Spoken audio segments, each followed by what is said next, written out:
Got a little bit of a disaster here. I planted my tomatoes inside to give them a head start, and it worked great, but I then got sick and couldn't plant them outside, and so they are now way too big.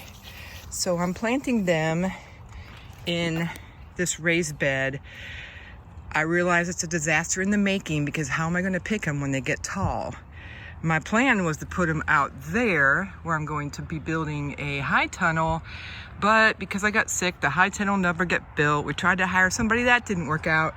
So here we go, planting them in the bed. So I'm digging a nice deep hole because I want to plant them as deep as I possibly can. I put some fertilizer in the hole, some granular that can feed them. This is actually one that's specifically formulated for tomatoes. I'm hoping that it has enough of the nutrients it needs, like calcium and magnesium. I may add some Epsom salts later when watering, but I'm going to plant them very deep. And then my cup, which actually has my label of what kind of tomato it is, I'm planting next to it because I'm planting them so deep. I'm afraid that if it rains, it's only going to water the top inch or two of soil, and my roots are way down here, at least in the beginning. All of these little, you can see the hairs, and there's also these little nodules on the stem, and those nodules will grow into roots. I always thought it was the hairs, but apparently that's a myth. And then I have these tomato hooks that I bought on Amazon that I'm hooking up there, and then because my plants are so tall, I needed to support them right away, and you just clip them on the plant somewhere. I'm clearing the bottom set of leaves so that it can have airflow and the tomatoes won't be hanging in the dirt, and hopefully that will cut down on disease and so forth. What you do is you clip these at the bottom, and then as the plant grows, you just wind this around and it supports the plant as it grows taller all the way up. Now these three that I planted right here are called baby boomer, and they are a dwarf plant that's supposed to bush out, stay relatively small. The ones I'm planting over here on this side, these ones that got away from me here, are Roma tomatoes, and I'll plant some more of these over on the other side as well. I dug this nice deep hole. I mixed some of this granular fertilizer in. I'm going to place my plant into the hole. You can see that it has a nice root system, but it is starting to wrap around because they were in their little cups too long. So I'm going to place him down there. I'm going to take off probably this one and this one, these bottom ones. Don't want the plant putting energy into something that isn't going to be something that I keep. Now I'm going to fill in with some of the soil.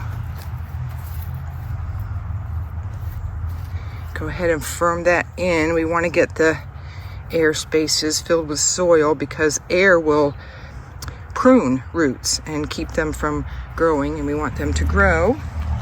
And then basically at the top of the root ball now, I'm going to put a little bit more of my fertilizer in there. I'm going to put a little bit more soil on top, firm that in.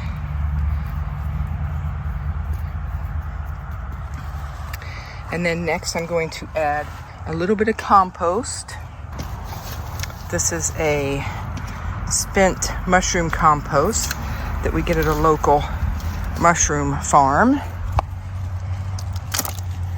It has a good water retention, and tomatoes like water. I'll spread a bit of that around there.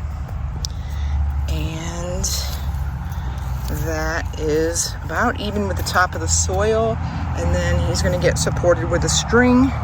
In a little bit, I'm going to go ahead and plant my third one because I'm going to have to get up on a ladder to be able to connect these to the top bar. So I got the 3 tomatoes with their little hooks. To do this, I actually had to stand on a ladder to reach up there, and I was kind of off balance because the ladder was leaning downhill. So I stepped over onto this side and my foot sank in, came through the sidewall. And why don't I ever have my video running when the funny stuff happens? Anyway, I'm sitting here straddling this part with both feet on the outside because my inside leg is now outside. All the dirt came out, and what happens? A truck pulls up. He pulls up right as this happens. So he witnessed it. And I'm thinking he's going to say, "You need some help there, little miss?" But no. What he said was, "Hey, do you have any flowers for Mother's Day?"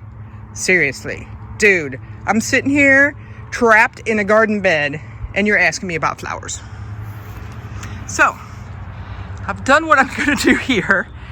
And my next thought, since I don't have where I was planning to put them, is I will use my hoops. So what I'm going to do is plant them along the hoops like every other rung that's about 10 inches apart. I'll just run my string here along the outside and train them up around the outside, and then hopefully most of the tomatoes will be hanging down the middle. This is where I usually do my asparagus beans, but we're going to do tomatoes this year in this location. So I'm going to do the same process I did before, although the soil is much more clay here and it's a little bit harder to dig. So they're not going to be planted as deep, but they will have a lot of support because of the trellis here. My last step will be to add some diatomaceous earth around each one. I made sure to get the food grade. I have a problem with snails and slugs, so this will hopefully keep them off of these plants. It's a very fine white powder. I have a problem with rabbits here, so what I did at the very end was I took my cups that I grew these in, I cut down the side and around the bottom so it's got no bottom. That serves as both a label, and I'm hoping it'll keep the rabbits and slugs away better. We shall see. Last year the rabbits just came along and chopped them off right above the cups, but I'm hoping that maybe the diatomaceous earth will help also. I'm not sure if that deters animals or not, but here's hoping. Happy gardening.